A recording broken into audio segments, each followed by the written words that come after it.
anting-anting na salamin.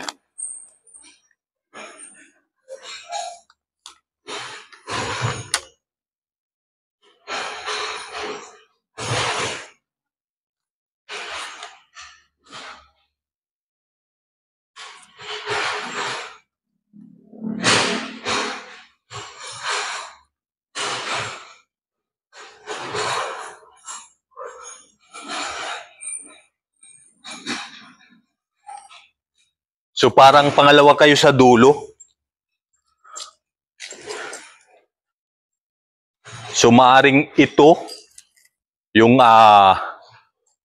lot 28, pangalawa kayo sa dulo. So ito na dulo, no? Ito yung possible na maging bahay po ninyo, Sir Ken McHugh. So kita nyo, ang daming poop ng kambing, napakadaming kambingo dito. So ito yung magiging lugar ho ninyo. Kung hindi ako nagkakamali kasi ang liit ng sulat dito sa mapa natin, hindi ko makita kahit gamitin ko yung aking anting-anting. So kung ito yung possible na maging bahay ninyo, ito yung magiging lugar nyo, ito yung likod. At yun, wala na kayong katalikuran kasi last na itong bahay na to. So maswerte yung may bahay na to dito. Sa dulo kasi may bakanting lote, pwede kayo magtanim-tanim. At dyan sa kabila na yan, ayan ay ilog na pagkataas-taas. Okay, dito na tayo sa kabila. Kung ito yung possible na maging bahay nyo, kung ito na po yung lot 28, pero ito po yung nakikita kong lot 28. No? Tapos, ayan, ito yung lugar ho ninyo kung sakasakali. So, ayan dyan yung ginagawa sa kabila na yan. Kung naririnig ninyo, binubuldos ho nila, pinapatag ho nila, at ito yung ilog. Ay, lalim pala dito. Ano eh? Drainage, so. Diretso papunta doon. Kaso nga lang, nag-landslide na, oh. Papunta doon sa ilog. Napakatas ng ilog na yan. Okay. So ngayon, okay na tayo, Sir Ken McHugh. Bandang dulo kayo. Pagpasok nyo dito sa unang kanto, kaliwa kayo sa bandang dulo. Tapos yung bahay na itong kabila na to, yung sumunod do kayo, bali kapag ka nakaharap kayo dito ay sa bandang kaliwa. Kasi ito, 76. So pabalik na tayo. Kaya nasa bandang kanan ko yung 75. Okay? So ayun, nakapasok din tayo. Buti dito, walang mga doggy. Susunod naman ay 84. Nako, hanapin muna natin 84 dito sa ating kudiko. Kung nasaan ba yung 84 na yon. Balik tayo kung nasaan tayo kanina. So ito yung kanto. So ito yung lugar. Dito yung mga aso, sana nawala na. Huwag na tayo dumaan. Dito na tayo dumaan. Doon yung mga aso. So balik na tayo. Okay, so yun. Sir Ken McHugh. Nandoon sa dulo doon yung possible na maging bahay ho ninyo. So palabas na tayo dito sa may main road. Ayan o yung kung nakikita ninyo, parang labo ng cellphone ko. Dito mabango, hindi ko alam kung yung bulaklak na to yung mabango. Amoy ko dito parang pag ano ko mabango eh. Sabi ko nga, amoyin. Ito nga oh, bango ng bulaklak na to. Ang bango. Oh, Pagdating nyo dito, hindi ko alam kung nalalaman nyo kung anong bulaklak to. Ang bango. Ang bango ng amoy niya. Kaya pala, nagulat ako pagdaan ko dito. Pagdating natin dito sa lugar na to dito kanina, papunta doon tayo sa Block 75, ay mabango. So, nagulat ako. Okay? So, ayan. Ito na yung main road.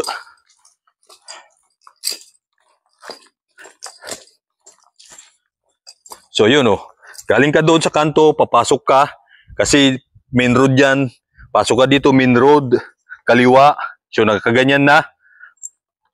No? Dito sa kaliwa na yan, sa kanto na to. Pasok ka sa patwalk na to. Papunta doon sa dulo. Nandoon yung possible na maging bahay po ninyo. Ngayon, hanapin naman natin yung Block 84. Okay? Sama lang kayo ha. Pagka nakita nyo na itong crossing na to at saka yung bakanting lupa na yan, and then pagka napunta kayo dito, may nakatayo ng school na yan, dito ho kayo banda. Sa bandang dulo na to. Pasok kayo dun. Tapos makikita nyo dito sa kanan, may bakanting lote, may establishmento ring itatayo dun. Di pa natin alam kasi hindi ko mabasa, napakalabo ng ano. At baka dun ho kayo. Okay, so yun. Tingnan muna natin sa kodi ko natin yung 84 kung nasaan siya. So ayan, yung block 84. So paka lagpas nito, yung bahay na yun yung block 84. So wala hong lot 24. Shoutout kay Ma'am May. So alam na ho ninyo, lot 24 nakalagay ninyo pero parang single attached na lang ho siya. So lalapitan ho natin para magkaroon kayo ng idea. Parang solo na to. Isa lang siya, wala siyang katalikuran, no? Yung bahay na 84 base dun sa mapa natin.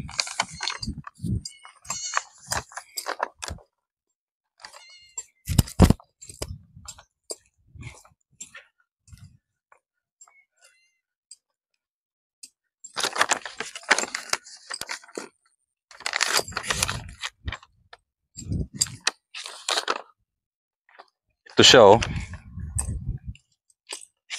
Ito yung daliri ko, ito. 84 siya kasi ito yung school dito sa bakanting lote na to. So ayan, wala na siyang katalikuran kundi single attached lang siya, kaso nga lang ang dami nating na ano tayo, ayan, oh. Kikita niyo, tumutusok, sakit. Ay.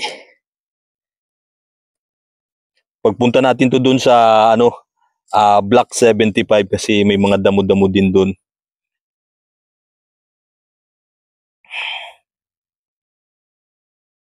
So ayun. Sa hinahanap ni Ma'am ay 24, yung lot 24. Mukhang wala ho itong lot 24 kasi wala na kayong katalikuran. Ang talikod ho nito ay school na. So ayan na yung tsura niya. Pero ito na yung block 84. So pagkalampas nyo nung ano, yung bakante ng eskwelahan, ayan na. Tapos yung punta naman tayo sa, so kung nagkamali kayo, kung hindi lot 24, ito na yung possible ninyo, ito yung lugar. So galing tayo dun, no? Lakad tayo papunta rito. Papunta dito sa loob, papunta doon sa looban. At ito yung lot block 84. So single attached na lang siya, single attached. Wala na siyang katalikuran. Okay, so ito yung magiging lugar ho ninyo kung sakasakali. Kung nagkamali kayo sa lot 84 talaga kayo, nandito yung possible na maging bahay po ninyo. Okay? Dahil ang block 84 ay hanggang 13 lang na bahay. So kung 13 to na bahay na to, 1, 2, 3, 4, 5, 6, 7, 13, 12. Ganon yung dami niya. Labo kasi. Di ko makita masyado. Ngayon, punta naman tayo sa block 100. So 4 yun, katapat ng 4. So after nito, palibilang tayo, 1, 2, 3. So katapat nun. Sana, ayun na nga. Bali, 1, 2, 3, 4. So ito, sa mapa natin, oh. Ito, 1, 2, 3, 4. So, 84, tapos sunod to, 85, 86, 87. Doon sa kabila na yung katapat nun, dito sa kabila, nandoon na yung lot 100. Ang request ninyo, lot ano po kayo, meron sa bandang dulo na kayo. 27. So, natin yun, 1, 2, 3, 4. Okay? So, ito yung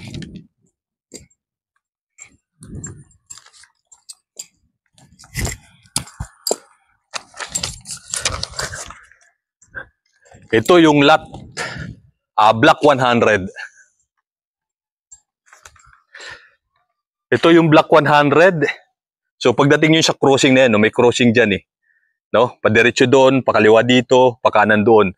So ito yung block 100. At lot 27, nandun kayo sa dulo. So malapit to kayo dito sa establishmento na to. Ayan o, dito. Hindi ko alam kung ano itong tatayo na to, pero may tatayo dyan sa, kikita nyo parang bundok na yan. May tatayo ho dyan. Pinapatag na nila. At ito yung magiging lugar po ninyo. Sino po ito? Sir or Ma'am Bibid. Bibid lang ho yung nakalagay eh. B-I-B, Victory B, tapos I, tapos Victory B-I-D. Bibid lang. So shout out po sa inyo. Okay? So corner lot kayo. Pero ayun, yung lote na yun na parang may gagawin ho sila dyan. Di lang ho natin alam. Kasi hindi ho malinaw dito sa mapa natin kung ano po yung establishmento na yan. So ito yung possible na maging bahay po ninyo. Yung lot 27. So yan, nakikita nyo. Ito yung may itatayo dito. Hindi lang natin alam kung ano kasi hindi ko mabasa dito sa mapa natin ito. Ito yung lugar na to. At syempre, kita nyo, tuloy-tuloy pa rin yung pagtatayo nila ng kabahayan dito sa may kabila rito. Hindi natin pa alam kung anong lot yan. Malalaman din natin doon sa mapping na natin. Makikita nyo yung pagtatayo ng bahay, may bakal sa ano. Talagang pinagtibay talaga nila. Kumbaga nilagyan talaga ng mga support ng mga bakal para mas matibay yung mga bahay, yung mga pabahay ngayon. Okay? Ayun, yung pagpasyal natin dun sa possible na maging bahay ninyo, sana naituro ko sa inyo ng maayos at tama ho tayo. Pero based kasi dun sa mapa, kahit nahihirapan ho tayong basahin dahil ang labo, hindi malinaw yung ating kopya, pina-print out ko na para mas makita natin mas maayos. Pero ayun pa nga rin talagang dahil ang liliit ng sulat, nahihirapan po ako siyang basahin at i-identify kahit gumamit na ako ng aking mahiwagang salamin. So ayun, shoutout po sa inyo sa Block 100, Sir Bibid or Ma'am Bibid, tapos Block Set 75, Sir Kin Mikyu, nakita na natin doon sa may kabila, sa kabila naman nito, yung possible na maging bahay ho ninyo. Tapos Block 20, Lot 25, Ma'am Mary Grace Manny, so nandoon ho yung bahay ho ninyo.